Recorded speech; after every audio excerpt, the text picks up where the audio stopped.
Kirby belt lifter slipping or broke, then this is the video for you.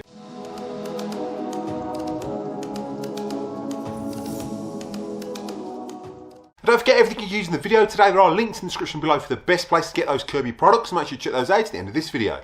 Hi Kirby fans, welcome back to the channel. So in today's video we're going to be checking out the Kirby belt lifter. Now there are a few issues people have with these and there's a few reasons why you need to change them. So let's jump in and have a look. Right, so we're going to start with the Kirby from 1988. Now we're not going to go back any further. Obviously Kirby have gone through a lot of designs over the years. Now the Heritage 2 was a little bit of an upgrade from the Kirby Legend, which had the same belt lifter as the Kirby Classic 3. Now the only issue was that it had two little prongs on the top and they're liable to snap off. Now what Kirby did was did away with that, and then you had this type of design. Now internally the Kirby belt lifters are all the same. To remove these as well, what you had was a little screw and it's just located just behind there. So this belt lifter stayed the same up until the Legend 2. Now the main issue with these was with the new belts, obviously when you turn that belt on, brand new belt, it was a lot stiffer to turn, and the older belts that were fitted to the Heritage and the Legend were a lot thicker and a lot more tension on them. Then Kirby moved to the Knurf belts. Now this system stayed until the Legend 2 and then Kirby changed it. So we've got the Heritage 2 here, and as you can see, the Legend 2, the belt lifter's the same. Now in 1991, Kirby refurbished it and moved on to the G3 series. So the belt lifter has changed again. Internal wise, it's exactly the same, but to remove it, there was no sticker. All there was a plastic clip here, and behind there is a little single screw, and it's all a single screw that holds them on.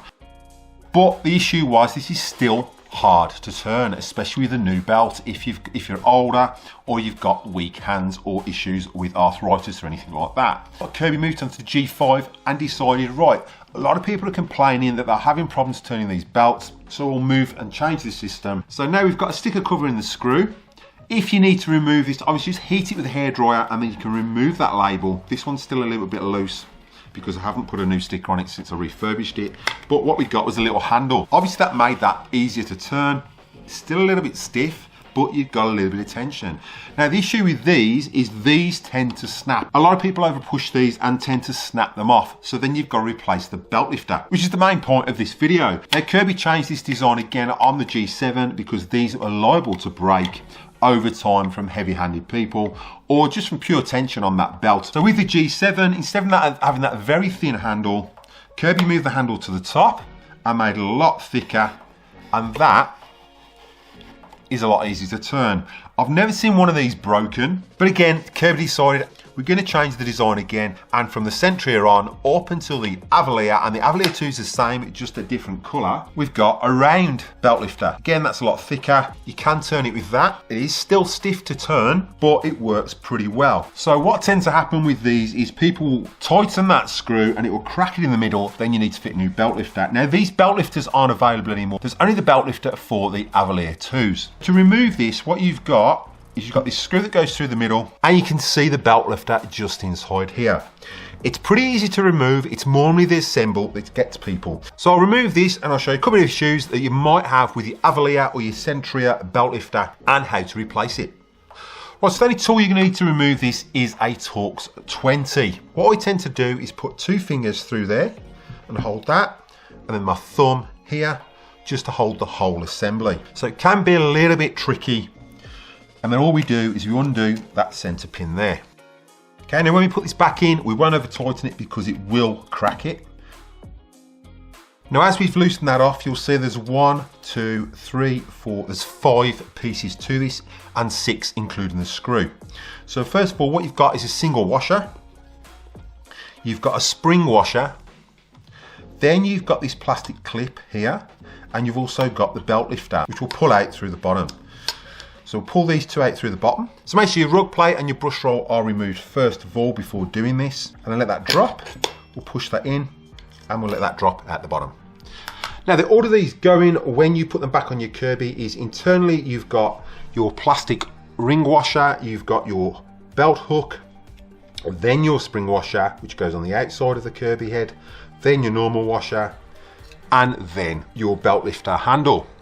Now, as we look on the belt lifter handle, you can see internally, and this will probably make it a lot easier for people, This is the top, and when this is fully assembled, that belt lifter will sit in there like so. So this is the top, that hooks in there and that hooks in there and slots in there. Obviously in front of that you're going to have this plastic washer which is going to be pressed against the inside of the Kirby, so that will sit behind here. So as we look at it normally, we've got our washer, which is on the outside of the Kirby, our spring washer, still the outside of the Kirby. Then on the inside of that Kirby head, you're going to have this plastic sleeve here. So this plastic washer is going to go through there and sit like so.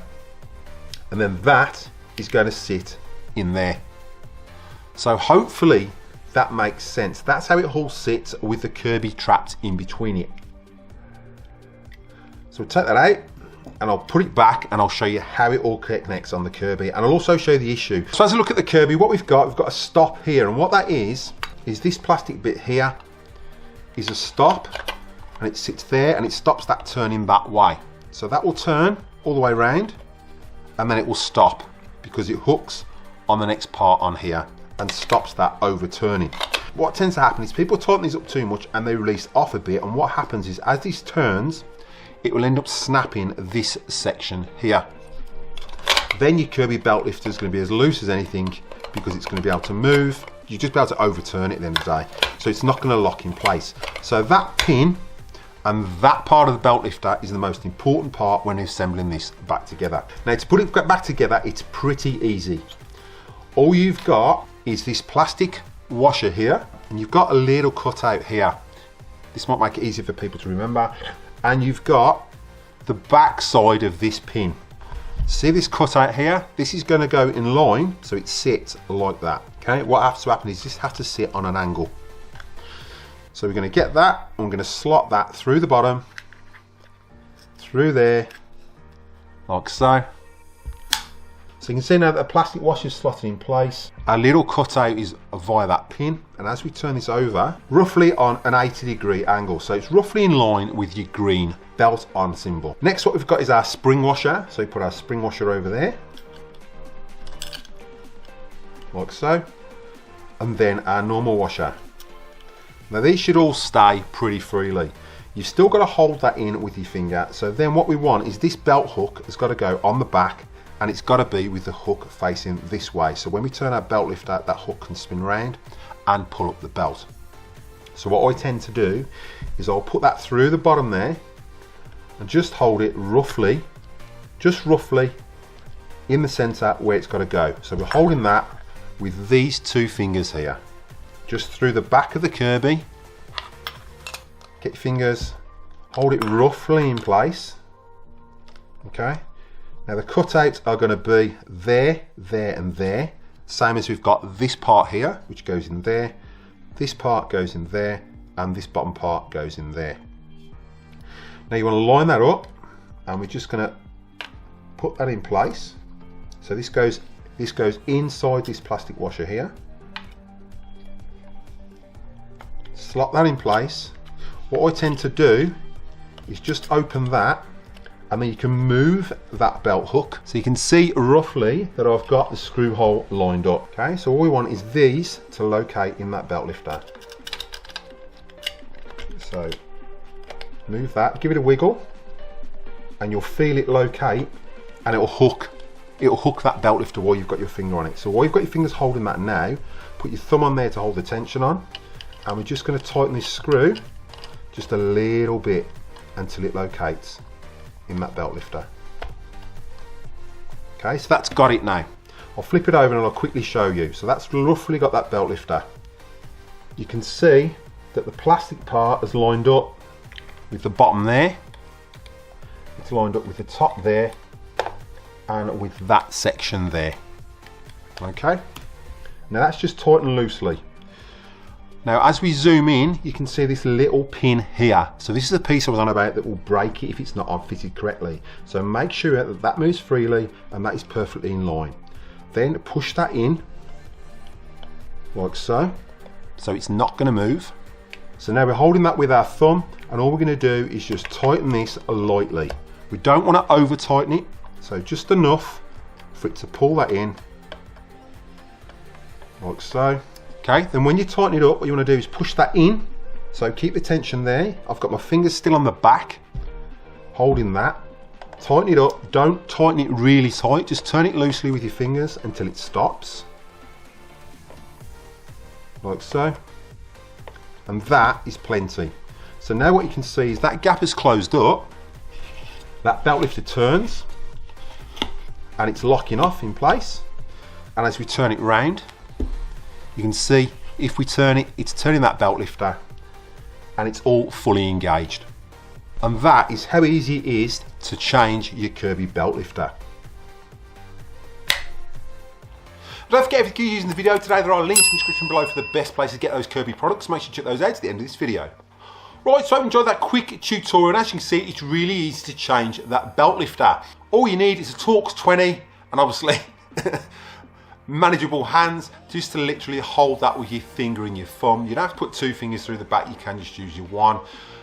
I just find it easier because I've obviously got big hands. I can put two fingers through, hold the tension on that, and then literally hold the front one on while I just tighten it up. For those of you who've just bought a Kirby and you want to know how to change your Kirby belt, check out this video. And for those of you who want to know how to replace that Kirby internal bag, check out this video. So thanks for watching, and I'll catch you in the next one.